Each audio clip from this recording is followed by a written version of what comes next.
Hey, good evening, 180 family. It's Pastor Dwight. Hope you guys are doing well. We're trying some new stuff tonight. Hopefully, get rid of some of those issues we had last week. But we are glad you're with us tonight. Miss you guys. Miss being able to play dodgeball in person. Miss being able to hang out with you guys on Sunday nights. So here we are, and we are excited to be here. Can you guys hear me in the comment section? Let me know if you can hear me, if you can see me. Since we're trying something new tonight, just giving you guys a chance to log on. If you don't know, we are the youth ministry of Grace Community Church, and we are glad you're with us tonight, and we're hoping to have some fun. Hopefully, this is also live streaming simultaneously on the 180 Facebook page. And if you're out there in the world of Facebook, welcome. We're glad to have you guys along with us tonight. So without further ado, we're going to go ahead and get started. Awesome. I think things are working well this week. So we're going to play a little game here to start off. I assume that most of you guys have your masks at this point. And so we're going to play some games here that the first one involves masks. Give me a second to pull it up.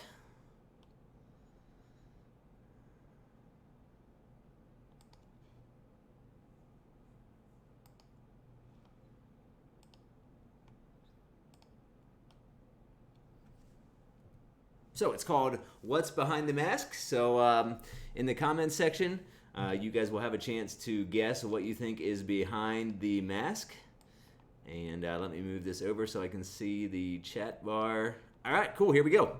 So, what is the status of Chris Pratt's mouth behind the mask?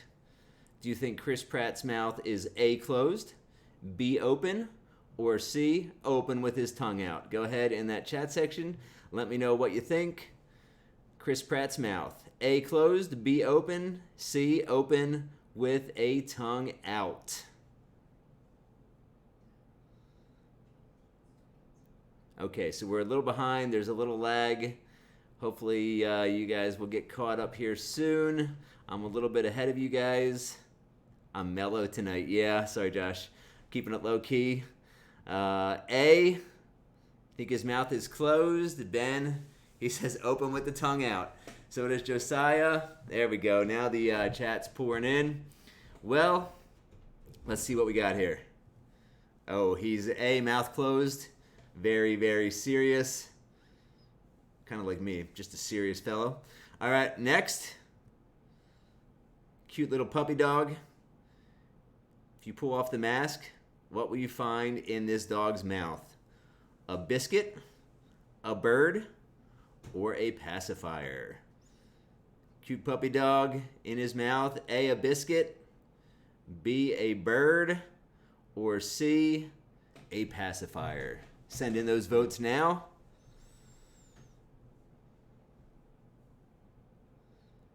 It's interesting what you find sometimes out in public. After I reveal this, I'll tell you a funny story about what the dog has in his mouth. Yes, it looks like most of you are guessing the correct answer. It is a pacifier. A few years back when I was coaching varsity girls soccer at Christian School of York, we were practicing one day over at Cowsler Park, and out in the middle of the field was this pacifier laying there, and that pacifier was like passed around all season long. It would like get stuck in somebody's bag, and then they'd stuff it in somebody else's bag. So you find pacifiers at the weirdest places. All right, Lady Gaga. Whatever happened to Lady Gaga? I can't really say I miss her, but I haven't really heard much from her lately. What will we find behind Lady Gaga? What would she be doing behind the mask? A, puckering, B, gasping, or C, smirking? What is Lady Gaga doing behind the mask? Send in your answers. See what we got. Derek's first in. He thinks she is gasping. Sarah thinks she's gasping as well. Hey, Sarah and Sarah. Thanks for joining us tonight. Good to have you guys. Maddie, thanks for checking in. Will, I see you. Kaylee, Josiah. Of course, we know Josh is here. Jessica, how's it going? Two Hood Tim, what's up, my man? And Riley, how's it going? Looks like B is the popular answer on this one. She is actually puckering. Puckering. That's a nice word. Puckering. All right, here we go. How many teeth will the kid in this picture be missing when we take off the mask? How many teeth will this little kid be missing when we take off the mask? 1, 2, or 4? Hey, Riley. How's it going, man? Glad you could join us. Riley joined us on Wednesday for our Bible study, and Riley actually sent in a video of a trick shot, so we'll get to see Riley in person on the video in a little bit. Derek thinks he's missing 4 teeth. Kaylee says 2. Ben Kleck, what's the going rate for the tooth fairy at your house, by the way? Is the tooth fairy at your house cheap, like a quarter, or like tooth fairy like Richie Rich, like $5 per tooth? What do you got at your house, Ben Kleck, for the tooth fairy? The correct answer is B. He's missing 2 teeth. Offset. That'd be kind of funny if they were both right lined up there in the middle. Next, Brad Pitt. What a guy. What will we discover on Brad Pitt's face when we remove the mask? A, a clean shave, B, a beard, or C, a mustache? What are you guys thinking on Brad Pitt? What's the most recent movie Brad Pitt has starred in? I don't even know. It's been a while since I've seen a Brad Pitt movie. He gets a free song serenaded from his dad. I like it, Josh. $1, yeah, I think $1 is pretty standard for the Tooth Fairy. So that kid, he'd be $2 richer after that picture. But now we're on Brad Pitt.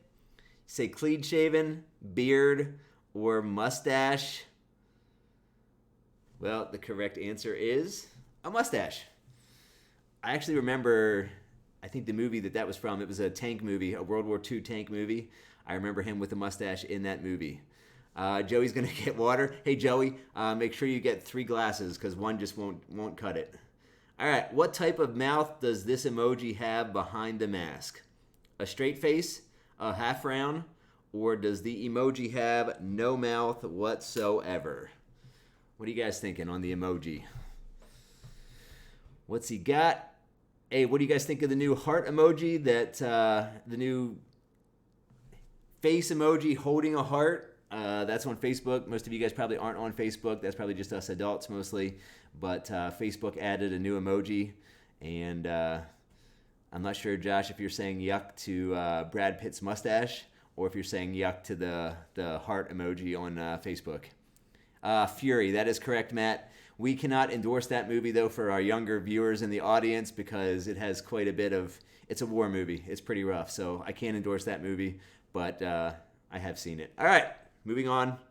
No mouth. Have you ever seen an emoji with no mouth? Me either. First time for everything, though, right, guys? And I think this is the last one. What is the... Oh, no, there's actually 2 more, I believe. What is the status of Jennifer Lawrence's mouth behind the mask? A, closed, B, open, or C, open with the tongue out? What do you guys think? Ben, why don't people like mustaches? Well, I think most people just feel like mustaches are just a bit creepy. Whenever you see like the serial killer movies or like somebody creepy, they almost always have a mustache. So I think that's why people don't really like the mustaches. All right, Jennifer Lawrence. Mouth closed, open, or open with the tongue out? Yes, open with the tongue out. I'm not sure what she's doing there, but she looks like she is having fun. And last one, our good friend. Supposedly he became a Christian recently, not too long ago. Now he's making gospel music, and he's leading praise and worship sessions. What will we find Kanye doing behind the mask? Snarling? Straight-faced? Or is Kanye smiling? What do you guys think? And except Burt Reynolds. Nice, Josh. These guys don't even have any idea who Burt Reynolds is. Also, I might add to the list Tom Selleck. Tom Selleck was also able to pull off a pretty sweet stash. Yes, and French dudes, Matt says. French dudes as well. Kanye. I don't know that I've ever really seen Kanye smile. But let's see what he's got. Oh, yes, straight-faced, very serious. All right, so that wraps up what is behind the mask. The next thing I would like to do is show you guys. I asked if anybody had any trick shots, and so I want to show you a couple trick shots that came in. The first trick shot is courtesy of Kaylee Ryan, and she is working with a soccer ball. Take a look.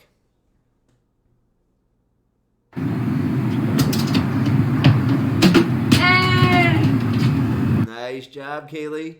Nice job. I like that. The bounce up, the volley into the water bottle. Well done. That is a good trick shot. Next up is Riley. Riley's working with the ping pong ball. Check her out. Go.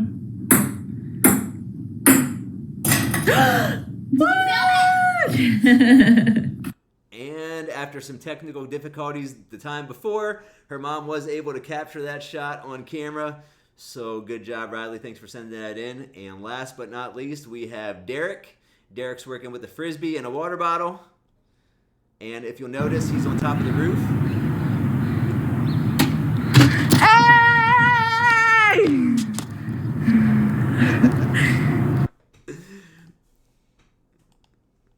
I love the celebration.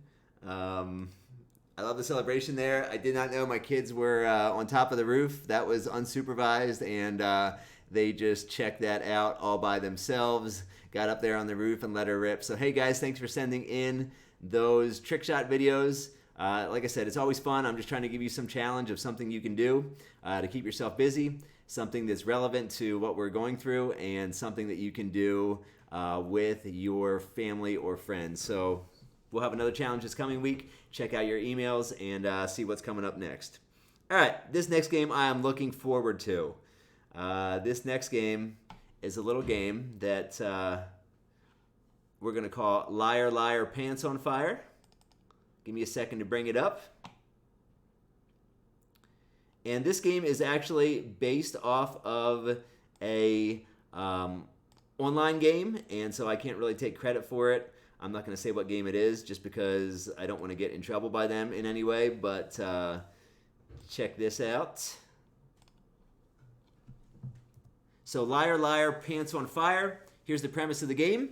I am going to put a screen up, and it's going to have a question on there. There's a fill in the blank, actually. There will be 6 answers. 5 of those answers were sent in by our youth leaders, and 1 of them is the correct answer. So you're trying to pick out which one is the correct answer. And our first one is this. In 2013, 8 6th graders in a New York City school ended up in the ER after blank was released in their classroom. Chlorine gas, a stink bomb, 409 spray, Axe body spray, a raccoon, or Febreze. Now, those are all great answers, but 5 of them were fake answers submitted by your youth leaders, and 1 of them is the correct answer. So I will give you guys a couple seconds to send in your answer in the chat section. Let me know what you think it is. What is up with raccoons, by the way? My dad and uncles used to have a pet raccoon when they were kids. Now there's all kinds of crazy stuff. I see people on YouTube with pet otters and pet foxes, and they're really cute, but I'm wondering where in the world these guys are allowed to get these animals as pets. Stink bomb, well, that's always a good time. And the Febreze, the chlorine gas, crazy 409, Axe body spray. So let's see. Looks like we're pretty much split. It's 6th grade boys. What do you expect? A very good point, Ben. I appreciate that. It's pretty much split between the raccoon and the Axe body spray. So what we're going to do is I'm going to reveal. And next to the fake answers is the youth leader's first letter of their name. So the real one will be a different color. If it was Amy's answer, it'll have an A next to it. If it's my answer, it'll have a D next to it. If it's Josh's answer, it'll have a J. Matt's will have an M, and Laura will have an L. So you can see if you guessed the wrong one, you can see who got you. All right, here we go. The correct answer is Axe body spray. So it looks like, Josh, you got a few people with the chlorine gas, And Matt, somebody bought your stink bomb answer, and I had a good run with the raccoon. Nice. All right, next.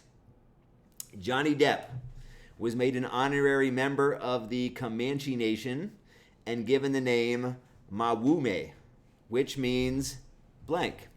Does Mawume mean I'm your bro? Does it mean wears black eyeshadow? Does it mean big man?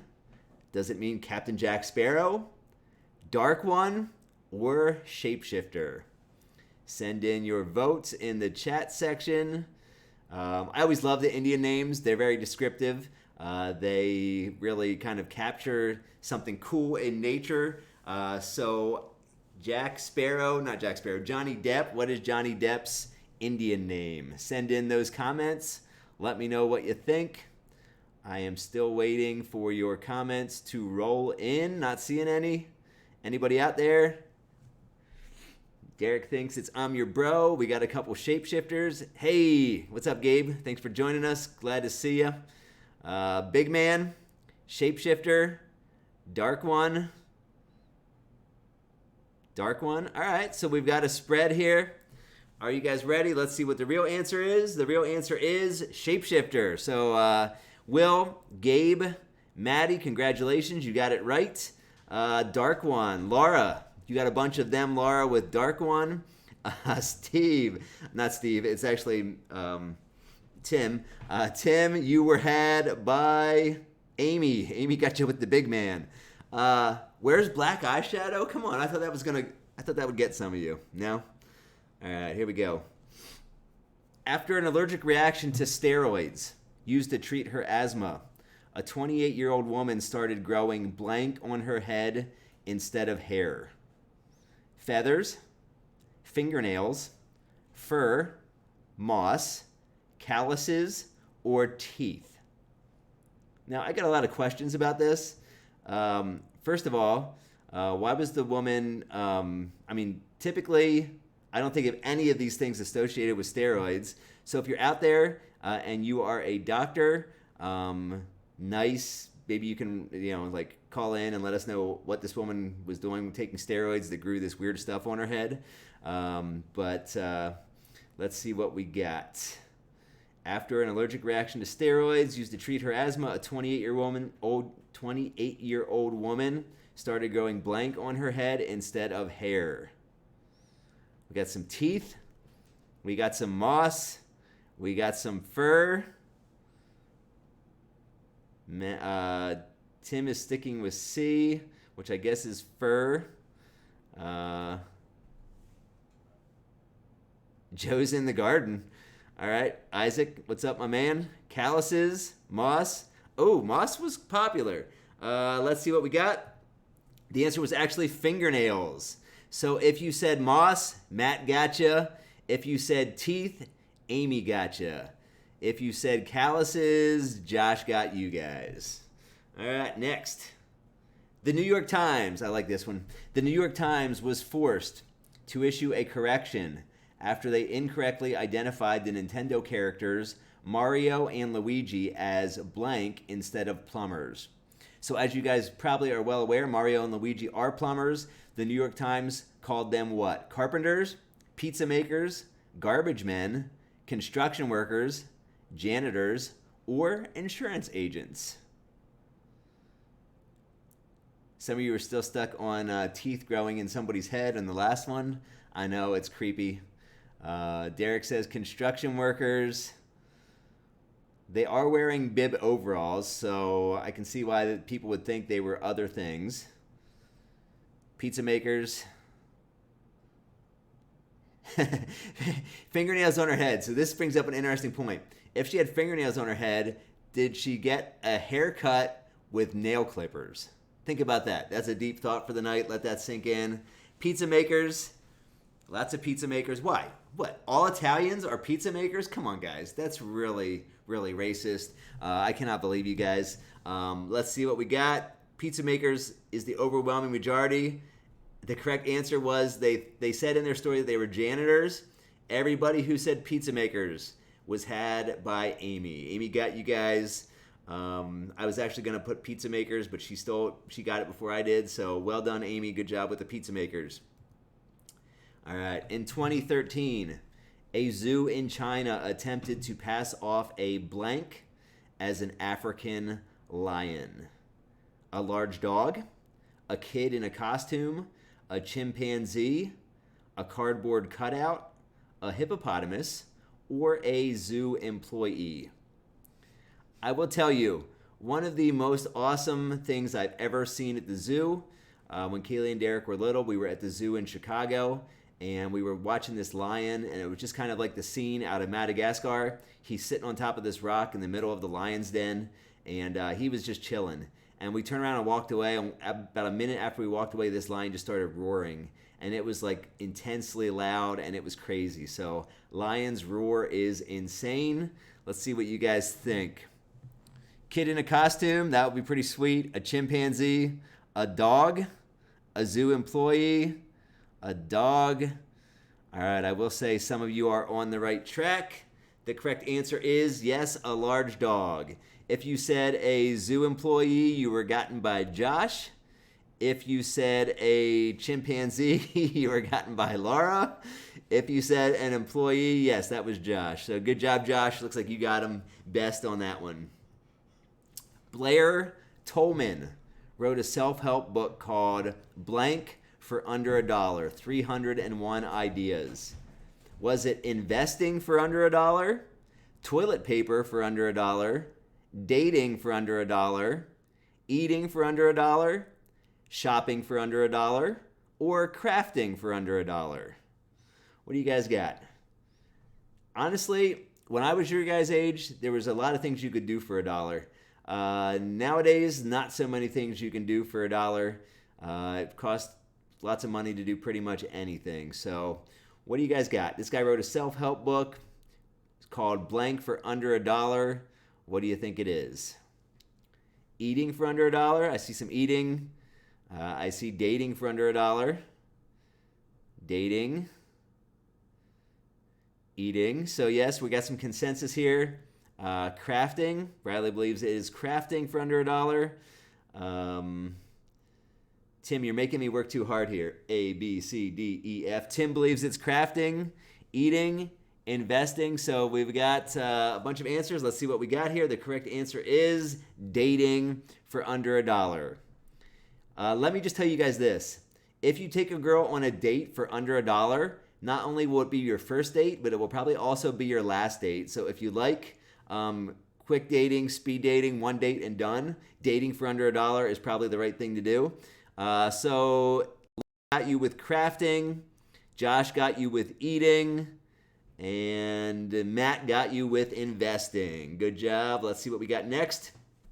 You guys are familiar with the Grumpy Cat on lots of memes and whatnot, social media. The real name of the internet's famous Grumpy Cat is Pumpkin, Happy Harry, Snowflake, Fluffy, Tartar Sauce, or Furball. Josh, I knew you'd like that. I assume you're laughing at the first and last date comment. That was not mine. I heard somebody else say that, so I can't take credit for it. They said that on the game where I got this from, but yeah, that's good stuff. The real name of Grumpy Cat. What do you guys think it is? There's some good ones there. I can definitely see a lot of these being real, but I wonder how he got the name Grumpy Cat. So obviously Grumpy Cat is not his real name, but I guess it's just his face, and somebody called him Grumpy Cat, and everybody started calling him Grumpy Cat. So yeah, breaking up for under $1, Josh, that's easy to do. Not a problem there. All right, so we've got some tartar sauce. We've got some snowflake. We have got Happy Harry. Fluffy. I know, Fluffy's a great name. Hey, wait. Didn't you guys name that chicken Fluffy in the Dominican Republic? I remember Fluffy from somewhere. All right, let's see what we got. His real name is Tartar Sauce, and I know that's not how you spell tartar sauce, like the condiment that you put on food, but that's how it was spelled. So it is Tartar Sauce. If you said Fluffy, Amy got you. If you said Snowflake, Josh got you. If you said Happy Harry, I gotcha. Good job, guys. All right, I got a couple more here. Benjamin Moore Paint. Their paint color number 787 has the strange name Grandma's Blank. So is the paint color named Grandma's Grandpa, Grandma's Perfume, Grandma's Pajamas, Grandma's Cookies, Grandma's Sweater, or Grandma's Casserole? Send in your votes now. Let me know what you think Grandma's famous paint color is all about. Let's see. All those things are definitely associated with Grandma's. Perfume, pajamas, Grandpa's, cookies, sweaters, casseroles, Grandma's cookies. Derek thinks it's the cookies. He's always got his mind on the food. Grandma's sweater, Grandma's perfume, cookies. Sarah Ritter thinks it's about the casserole. Kaylee thinks it's about the casserole. Maddie thinks it's about the cookies. Well, let's see. The correct answer is Grandma's sweater. If you said casserole, that was me that got you. If you said cookies, Laura got you.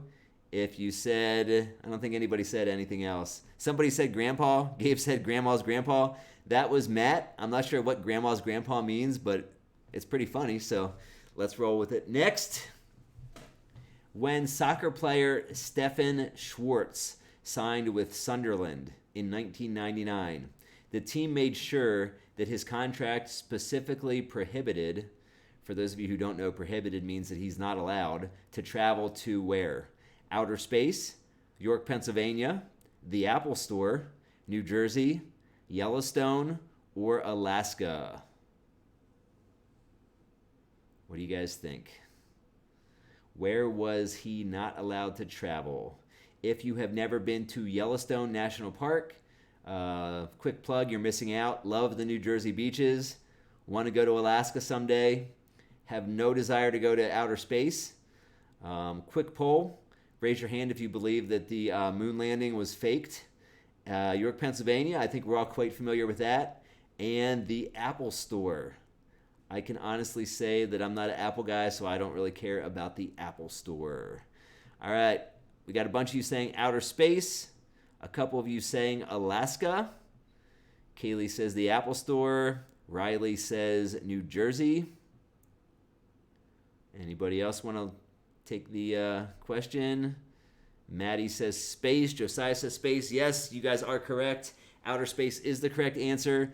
And if you said the Apple Store, I got you.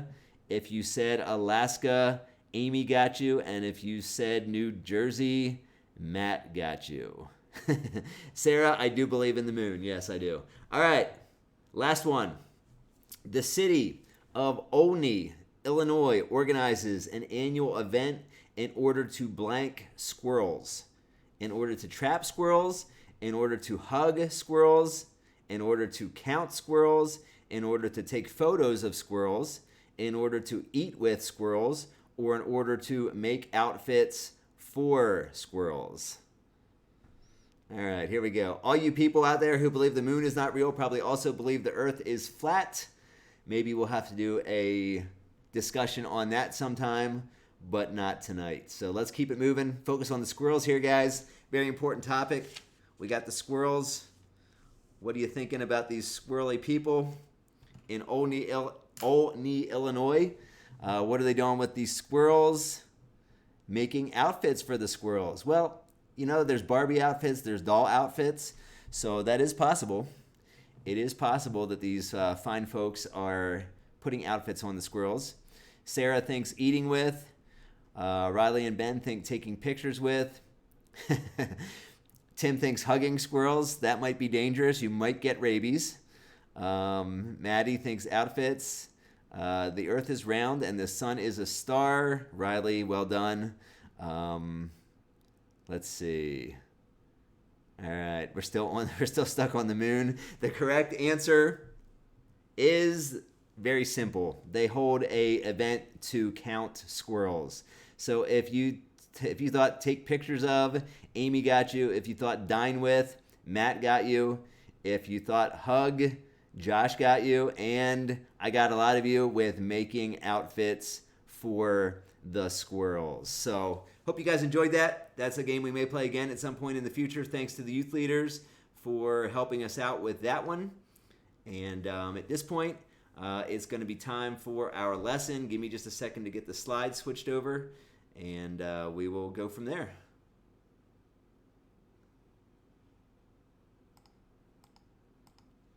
All right, hope you guys are enjoying tonight. This new platform seems to be working pretty well. I like it. I am hooked directly into the modem, so we don't have any Wi-Fi issues. So we are just smoking right along here tonight with our show. And let's take a minute just to focus in on our lesson time. And as you guys know, we have been talking about when life brings interruptions or detours, or when God allows interruptions or detours to come into our lives. And, for most of you guys, like I said last time, I understand that this whole COVID thing is a big interruption, and it's a big detour. And so that's what we're talking about, because in the Bible, there are lots of people in God's Word who experienced interruptions and detours. And so we want to learn from them. We want to see what they would do in an interruption or detour, and we want to learn from them. So I don't know about you guys. Different people love different subjects in school. History was my favorite. I really loved history, especially George Washington and the Revolutionary War. I was just fascinated by those topics. And I watched the History Channel had a series on George Washington a couple months ago, and I was watching it. And I never realized this before, but did you guys know that for about 15 years prior to the Revolutionary War, George Washington was one of the wealthiest and one of the most successful plantation owners in all of Virginia. Things were going well for him. Things were going really well. And then all of a sudden, the Revolutionary War comes along, and he gets involved, and he becomes this huge hero. But it was because of an interruption. The Revolutionary War was a huge interruption. I mean, he was living the good life as a successful plantation owner. And then the Revolutionary War comes along, and he basically becomes General Washington and then President Washington. And he basically is listed as basically the founding father of America. When most people think of George Washington, they think, or when they think of America, they think of George Washington as the founding father. And tonight I want to take a look in the story of Genesis. I want to look at the story of Abraham because Abraham is basically the founding father of Israel, of God's people, of the nation of Israel. But the thing is that Abraham also, like George Washington, he experienced detours and interruptions. But like George Washington, after those detours and interruptions, he was basically known as the founder, the father of Israel. And if you guys have time in your devotions this week, if you're looking for something to read, you can check out Genesis 12 through 25. It's 13 chapters, and the stuff we're going to talk about tonight is kind of pulled from those 13 chapters. So I'm only going to pull a few select verses out of there, but go back and check it out in your devotions, Genesis 12 through 25. So here's the first thing. God keeps interrupting Abraham's life with a set of promises. And he doesn't do it once. He doesn't do it twice. 5 different times, God interrupts what Abraham has going on with a set of promises. Now, here's the thing. If somebody promised you something 5 times, you would probably listen. If your parents promised you a new car on your 16th birthday once, you would probably remember, but you might be like, yeah, we'll see. We'll see what happens. But if your parents every year, starting on your 10th birthday, if your parents every year promised you, hey, when you turn 16, I'm going to get you a car, I think by the time you were 16, you would probably stop and you would probably be like, you know what? You know what I'm getting today? I'm getting a car. So God makes Abraham basically this promise 5 times. He says something like this. This is the first time he does it. God says, I will make you into a great nation. I will bless you. I will make you famous, and all the families on earth will be blessed through you. Hey guys, you look at this verse, you're talking about high hopes. You're talking about big plans. You're talking about huge promises. God promises Abraham that he's going to make him a great nation. God promised him God promises Abraham that he's going to make him famous. God promises Abraham that every family in the world, in the entire earth, will be blessed by Abraham. I don't know about you guys, but that's a pretty big promise. Can you imagine if your mom came into your bedroom when this was over and she said, hey, guess what? We're moving to Europe because we want you to get the very best soccer training that you can get, and you're going to be the biggest soccer star ever. So we're going to move to Europe. That's a pretty big promise. That's a pretty bold move for your mom to move your family to Europe just because she believes that you're going to become the world's biggest soccer star. Or if your dad came in tomorrow morning and he's like, hey, guess what? Pack your bags. We are going to New York City because we want you to study art or music at the very best school, and that just happens to be in New York City, and you're going to become the best artist, or you're going to become the best musician the world has ever seen. Again, that's a really big promise. Or if they came in and said, hey, we're going to enroll you in MIT this fall. We know you didn't even graduate high school yet, but we're going to enroll you in the Massachusetts Institute of Technology because we believe you're a genius and we believe you're going to come up with the cure for Alzheimer's disease. And so we're going to send you to MIT. So you can see here that these are big promises. God is making big promises to Abraham. He's basically telling him, you're special, I've chosen you, but I'm going to ask you to do some crazy things on the way. Here's the thing, guys. If Abraham, basically everything that we read in the rest of the Old Testament comes through Abraham. And without Abraham's interruptions, we don't have the rest of the Old Testament. Without Abraham's interruptions, there is no nation of Israel. Without Abraham's interruptions, there is no Jesus. So what about you? What if God wants to interrupt your life and God wants to use you to accomplish something really big? Something bigger than you could ever imagine for yourself. Something that bigger than you could dream or hope for yourself. Would that make you excited or scared? Because here's what God's word says. God's word says in Ephesians 2:10, for we are God's masterpiece. He has created us anew in Christ Jesus so we can do the good things he planned for us long ago. And so I believe, guys, that God has planned big things for you, just like he planned big things for Abraham. Now, you may not become your own nation, you may not save the world, but I do believe that you're God's masterpiece, and I do believe that God has created you or promised you that you can do big things. But here's the thing, guys. Sometimes God makes us promises that seem impossible.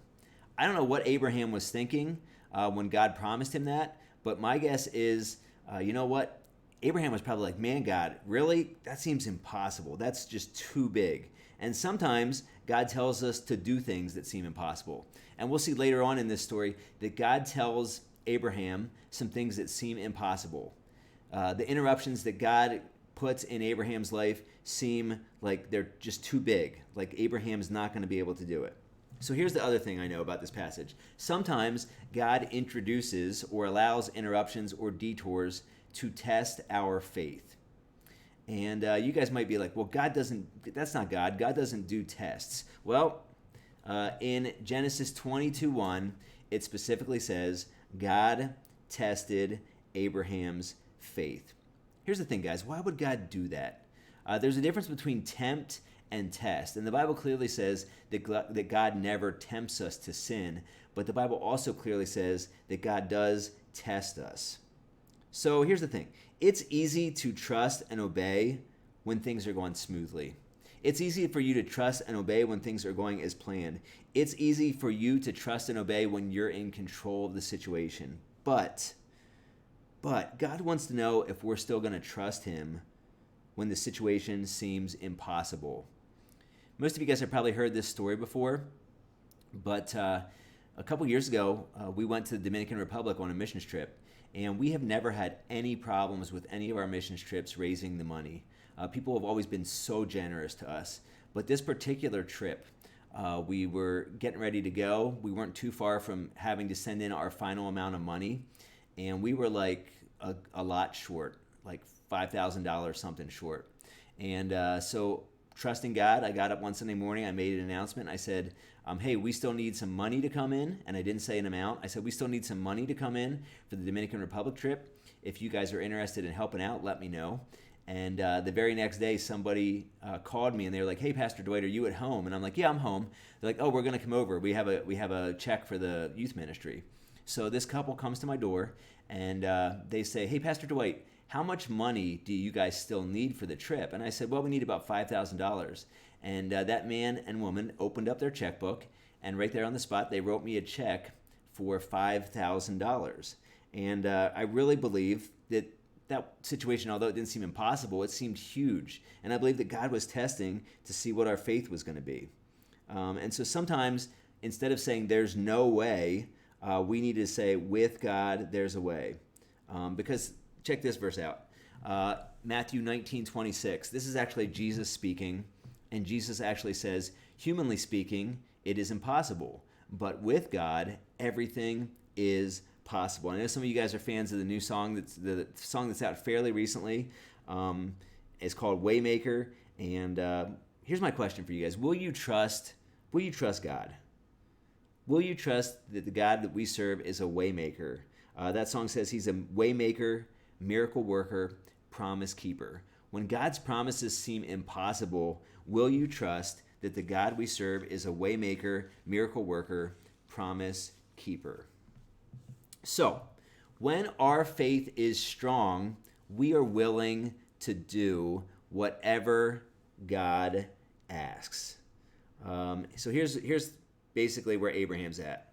God says to Abraham, the Lord had said to Abram, leave your native country, go to the land I will show you. So Abram departed as the Lord had instructed. So here's the first interruption or detour in Abraham's life.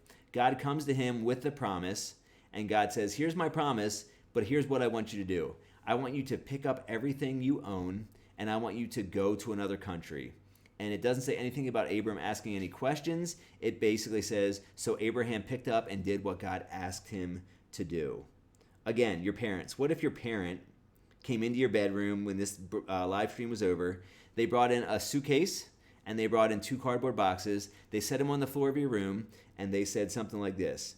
Pack up whatever you can fit in this suitcase and these 2 boxes because tomorrow morning we are leaving for Montana.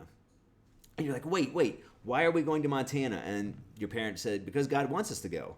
And you're like, why? And you're like, because God wants us to go, and because God promised us that it's going to be epic. It's going to be awesome. And so God basically says to Abraham, hey, Abraham, I've got some promises for you, but I want you just to pick up everything, and I want you to head to a foreign country. God introduces an interruption. God introduces a detour, and God says, how about a change of scenery?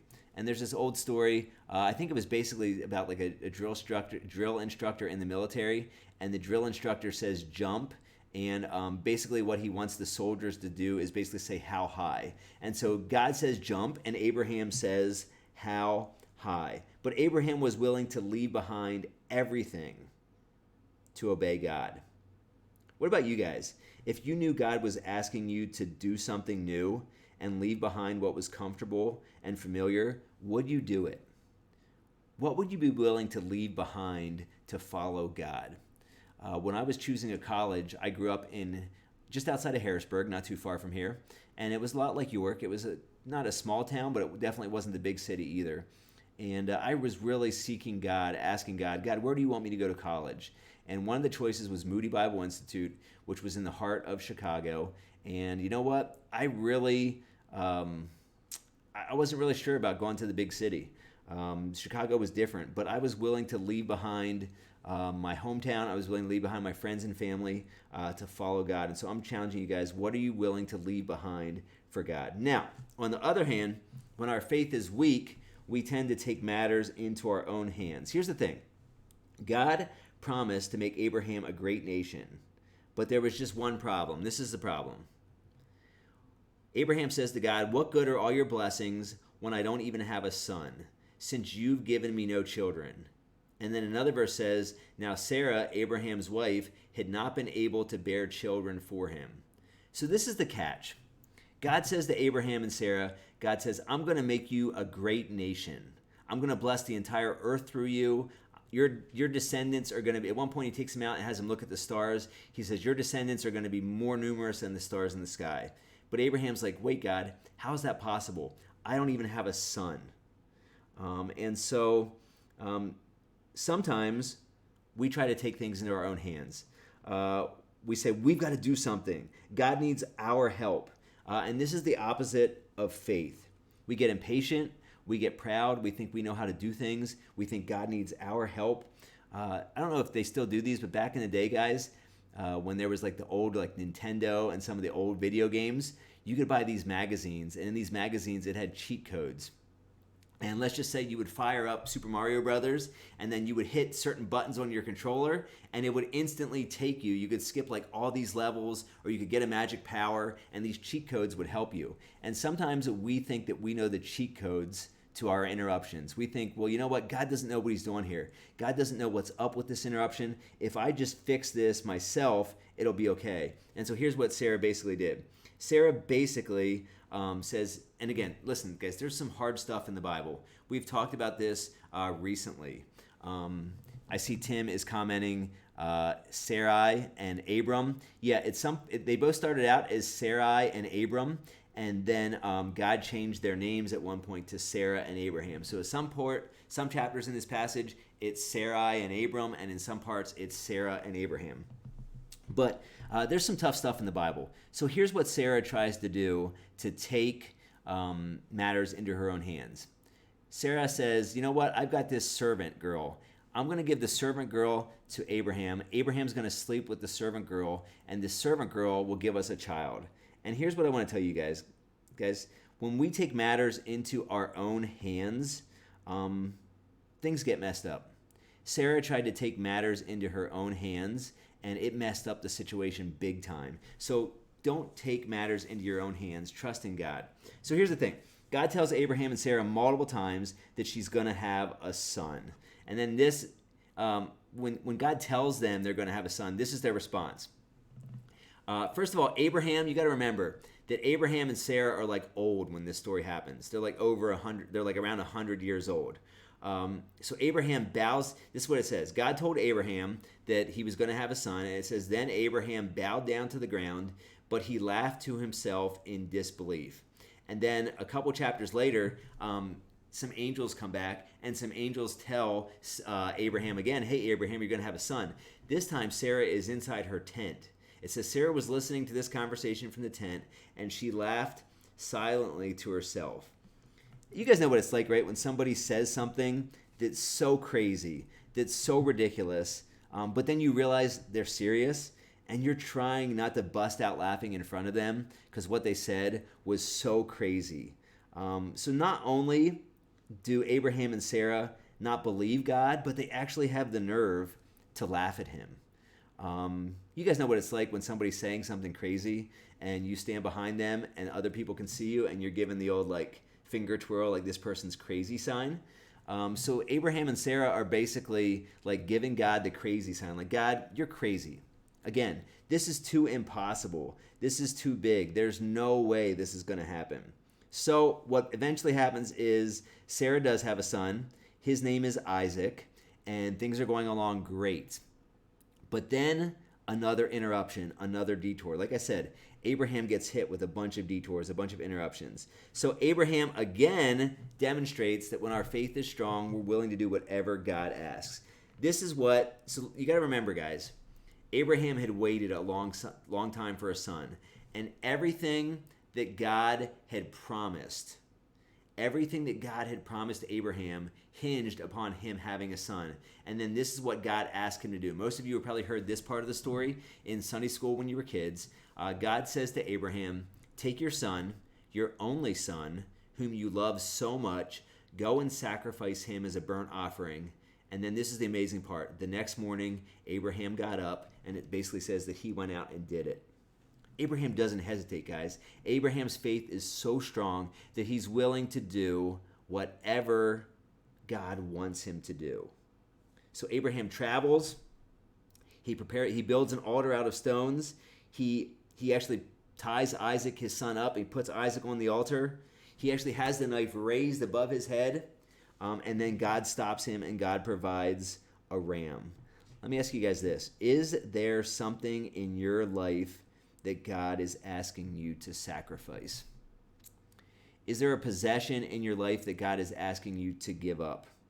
Is there a status that God is asking you to give up? Is there a relationship or an activity that God is asking you to give up? Is there something in your life that you just wouldn't sacrifice? If God said to you, hey, I want you to give up your sport. If God said, I want you to give up your status as the cool kid. If God said, I want you to give up your car. Would you say, no, God, I'm not willing to sacrifice that. Anything but that, I'm keeping this for myself. There was a guy a couple years ago, and I'm not saying that he did this for religion, but there was this guy named Pat Tillman. He played in the NFL. He played for the Arizona Cardinals professional football. And after 9/11, he walked away. He was good, and he was in the prime of his career. He walked away from his career as an NFL player, and he joined the Army to serve his country. He actually ended up dying in Afghanistan, and he lost his life. But he was willing to sacrifice everything that he had for his country. If he was willing to sacrifice everything he had for his country, how much more as Christians, guys, should we be willing to sacrifice everything we have for God? So here's how the story ends. In Hebrews, in chapter 11, there's this chapter called the faith chapter. And here's what it says. It says, it was by faith that Abraham obeyed when God called him to leave and go. It was by faith that Sarah was able to have a child. It was by faith that Abraham offered Isaac as a sacrifice when God was testing him. So I just want to encourage you guys, when tough times come, when detours, when interruptions come, don't try and take matters into your own hands. Put your faith in God and trust in him, and he'll get you through it. All right, I didn't see any prayer requests. Let's pray, and then we have 2 more segments. Dear Heavenly Father, thanks for tonight. Thanks for these guys and girls. Thanks for the example we have in Abraham. He wasn't perfect, God. There were times when Abraham and Sarah messed up. There were times when they tried to do things their own way instead of your way. And that's kind of like us, God. There's times when we have faith and we follow you, and there's times when we mess up and we do things our own way. But I'm encouraged, God, by the fact that in Hebrews, it talks about Abraham and Sarah's faith. You remembered their faith. You saw their faith. And when it really mattered, they demonstrated faith. So help us to demonstrate faith. God, when these guys and girls get into detours and interruptions as they grow and as they mature and as they become adults, I pray that you would help them to look to you in faith like Abraham and Sarah did. Amen. All right, so we have 2 more segments. One of them is Welcome to My Lair segment. Let me get that lined up.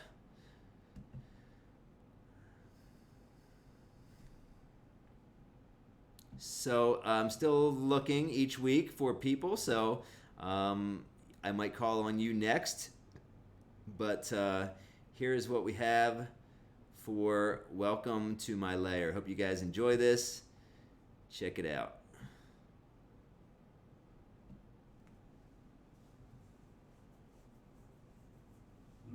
Hi, I'm Maddie. And I'm Alyssa. And welcome to our lair. Hey guys, thanks for joining us tonight. We got another 2-for-1 special. Last week we had the Kleck brothers, and tonight we have these 2 lovely ladies. And why don't you just give us a quick pan around your room, show us what's going on in there. What's it? Turn. There's my bed and Maddie's. Wow. So you guys are definitely close together when you're sleeping there. Does anybody like hit anybody in their sleep, like talking in the sleep? Anything crazy going on? Alyssa talks in her sleep sometimes. And when she's not there, do you like steal her bed and like just sleep in the middle of both beds and make it one big giant bed? No. No, you although I have like ended up like with like an arm and a leg on her bed. See, you better be careful, Alyssa. She's trying to take over your space. Better watch out. So, can you guys, what would you say is Maddie, what would you say is your prized possession in your room? Oh, geez. Well, it's probably this bear. Why is that your prized possession?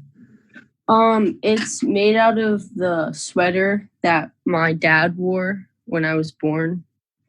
Cool. That's great. Yeah. So you've had that bear for quite some time. Is he? How's he faring? Is he getting kind of raggedy, or is he nice and new looking? No, he's nice and new looking. I don't like really touch him much. He just kind of sits there. Cool. And how about you, Alyssa? Do you have a prized possession? My goat blanket. But before we came on air, Maddie told me that you had a goat blanket.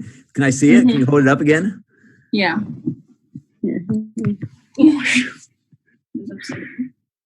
So, where did your love of goats begin? I don't know.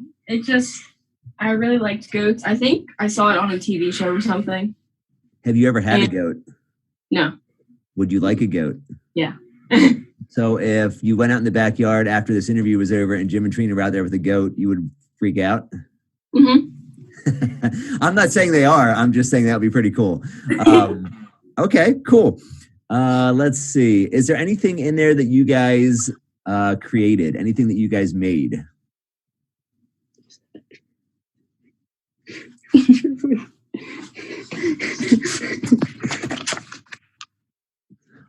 Oh, that is beautiful. Like a sailboat, a tree, lovely. So, Alyssa, are you the one that made that? Yeah, when I was like 7.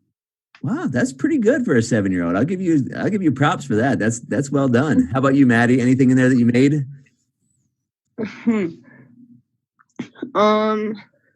I have some stuff from art class. Like I have a stamp thing that you roll ink on and then you push it on paper and it stamps it. That's cool. I heard that you guys worked together to create some modern art yesterday. Can you guys show me the modern art that you created on the wall yesterday with the deer antlers?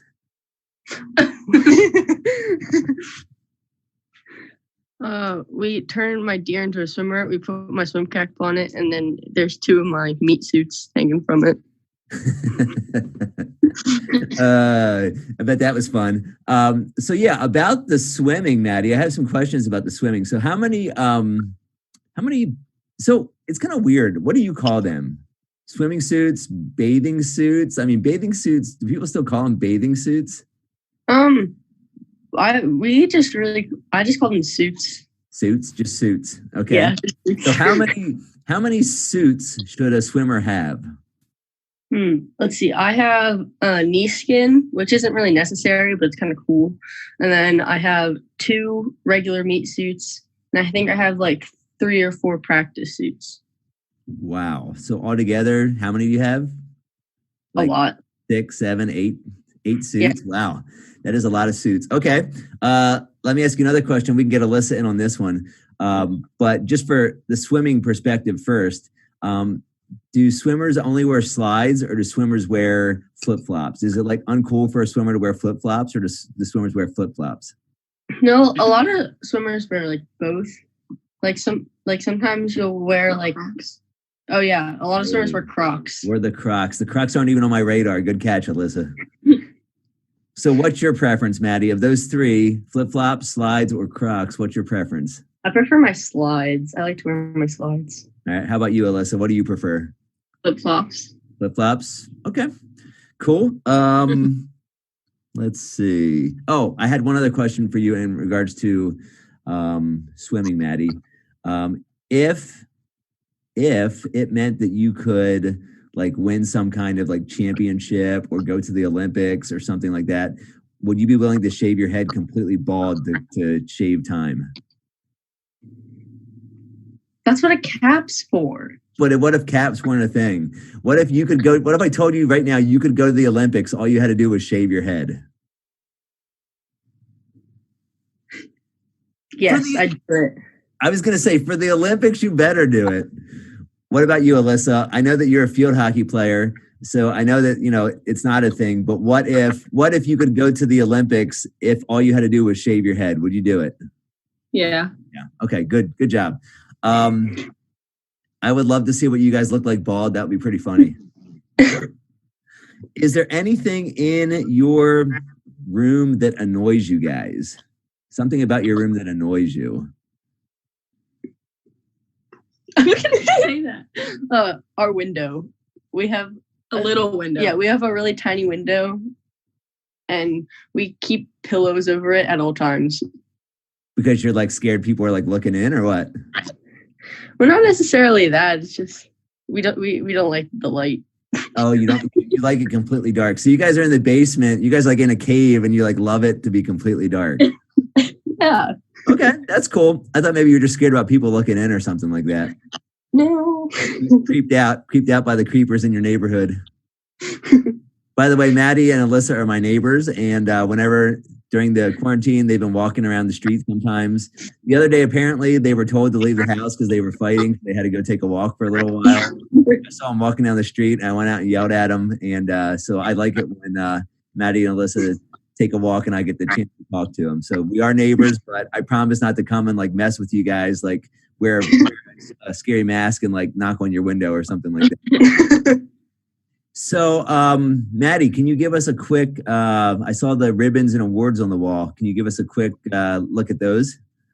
Yeah. I have my first, second, third, fourth, and then these are my fourth through, I think it's like 4 through 6 medals. And then these are all my first, second, third, and I dropped something, but it's okay. Wow. That's a lot of hardware you got there. Josh Piscula would love seeing all that ribbon. All right. Let's see. Alyssa, anything else in there that you want to show us? No. No. All right. Let's see. Let's see if I got one more good question for you guys. Are there any posters or pictures you guys got in there? I have a lot of pictures of me and my dad, and then I have a picture of me and one of my best friends when we were little. Oh, can you show us a close up of the Maddie when she was little Maddie when she was little picture? Look at that kid. Nice. So, are you still friends with the person in the picture? Yeah, I just recently got back in touch with her right before Corona. Because she decided that she wanted to play water polo. Oh, cool.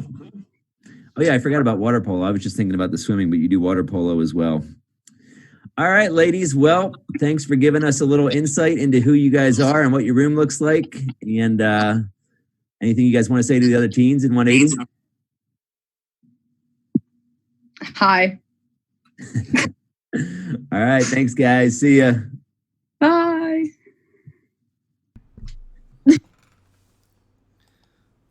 So hopefully you guys enjoyed that video with Maddie and Alyssa. And I have one last segment tonight. That segment is our Youth Leader Challenge. And give me a second. We'll look at that. All right, here we go. Hope you guys enjoy it. Hey, good evening, teens. Thanks for joining us again tonight for another edition of our Youth Leader Games. We have your favorite people, Josh. Hey. Still in San Francisco, still wearing his wife beater t-shirt. I'm not allowed to travel, Dwight. We're on quarantine. What can I say? And Matt. We've got Matt. Matt's been doing homeowner stuff today, mowing the lawn, weed whacking. He's a happy, happy homeowner. So thanks for joining us tonight, guys. And the premise of this game, let me just bring the screen up real quick.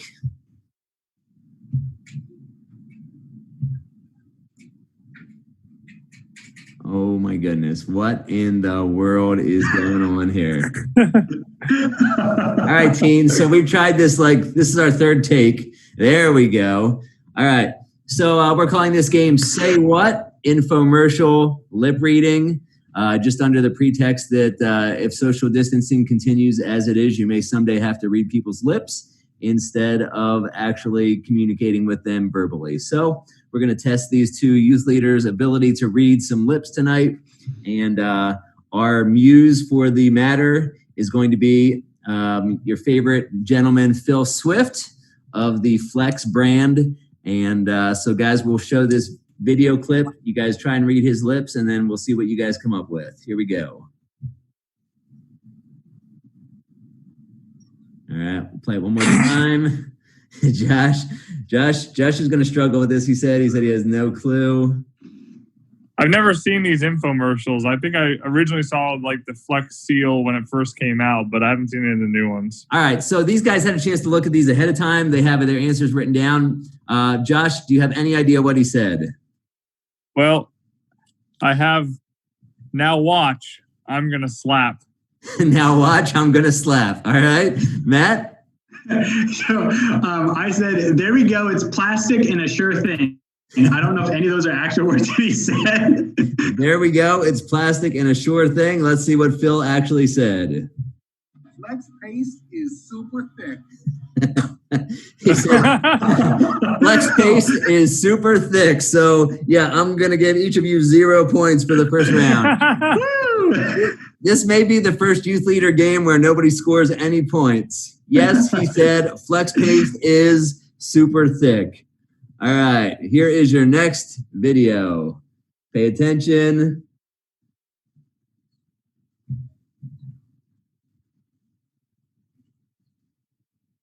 All right, Matt, any idea what he said? I'm thinking, now let's see how it works. Now let's see how it works. How about you, Josh? Safety first, have fun. Safety first, have fun. I think, man, we should have given some, next round we're giving bonus points for creativity. I like those. Let's see what he actually said. Oh, hold on. I need to advance the slide. Here we go. Let's hear what he said. Flex paste is tough stuff. Flex paste is tough stuff. Once again, neither of you were close, but this coming round, we're going to give bonus points for creativity. This is my favorite one right here. He breaks out the chainsaw. Let me show it to you. We'll see if you can come up with what he said.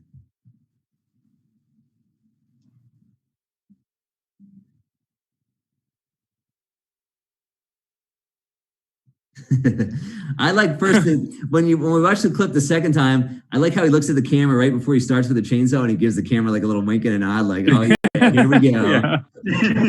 All right, Josh, do you have any idea what he said? Oh, it's going to be another terrible guess. I have right through. Now see what happened? Right through. Now see what happens. That is not correct. I will tell you that, Matt. I think he said, now that's some damage. Oh, uh-oh. Oh. Uh-oh. I think we may have... Did I advance it? Nope, I didn't advance it. Here we go. Matt, what did you say you think he said?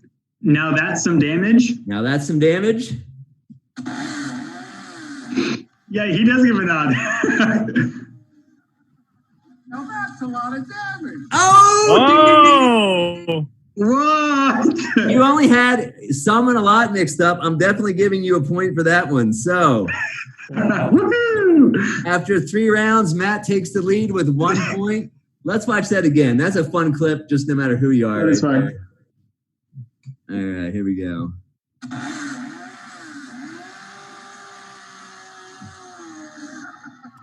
Now that's a lot of damage. He's so happy. You did miss the laugh, Matt. You missed the laugh right before he said it, though. No, that's a lot of damage. All right, we have 2 more clips. Here we go.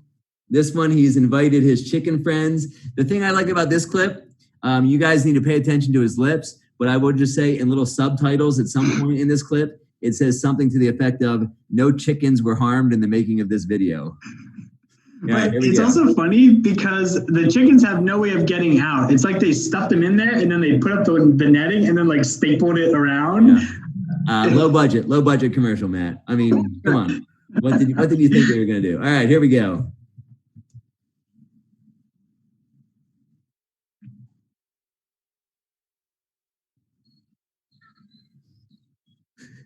All right, Josh, what do you think? Oh, man. I'm a little scared after Matt nailed the last one. I have, how do you like that? As free as a bird. You know what? No matter what he says, I'm giving you a point for that one. That's good stuff right there. That's great. All right, Matt, what do you got?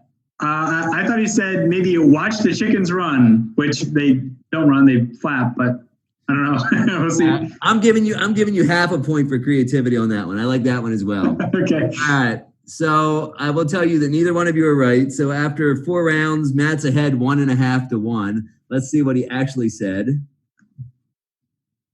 Yep. Hold on. Got to advance it. Here we go.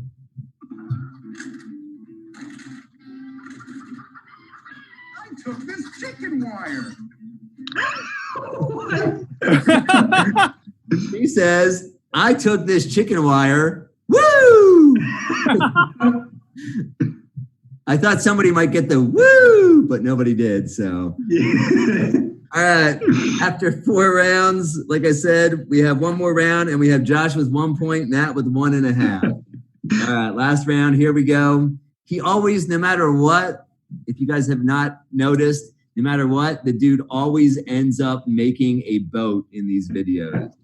And this video is no different. It's not the screen door. He turns the chicken wire, just for your viewing pleasure. He turns the chicken wire into this boat. So let's see if you can pick up what he says.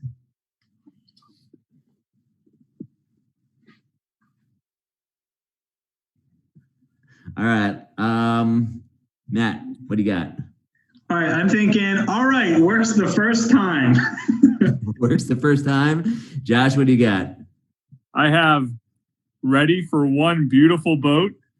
All right, let's see what he actually says. And created the world's first flex-paste rubber boat.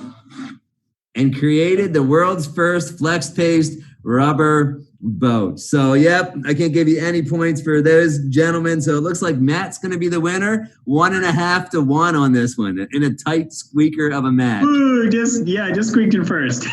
So, Good job, Matt. All 3 of us are homeowners. Show of hands, anybody ever bought a Flex Steel product?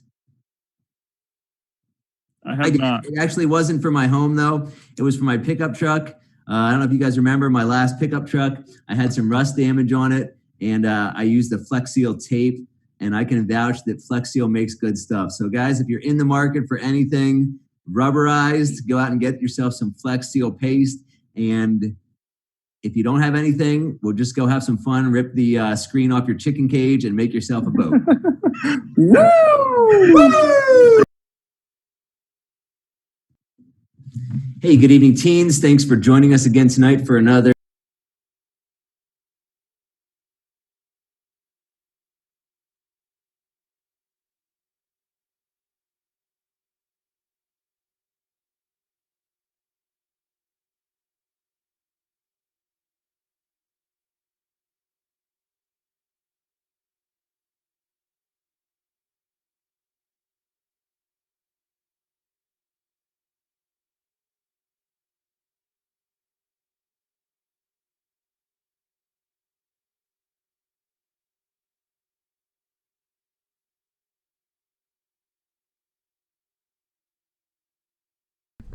Sorry, my microphone.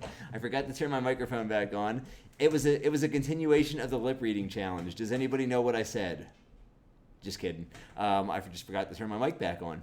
So what I said was, I hope you guys are doing well, really. I know this is tough. I know this is difficult for you guys. But, always I'm here for you guys. If you guys have something you want to talk about, if you need somebody to talk to, feel free to reach out to me.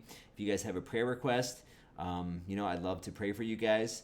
And don't forget about that Bible study that we are doing on Wednesdays. How that works is you watch a video on Right Now Media ahead of time, if it's a Francis Chan series. And then on Wednesdays, we meet via Zoom to discuss it. So, thanks for checking in with us tonight, guys. We miss you guys. We hope and we're praying that things get back to normal soon so we can see each other in person. And I hope you guys have a great day.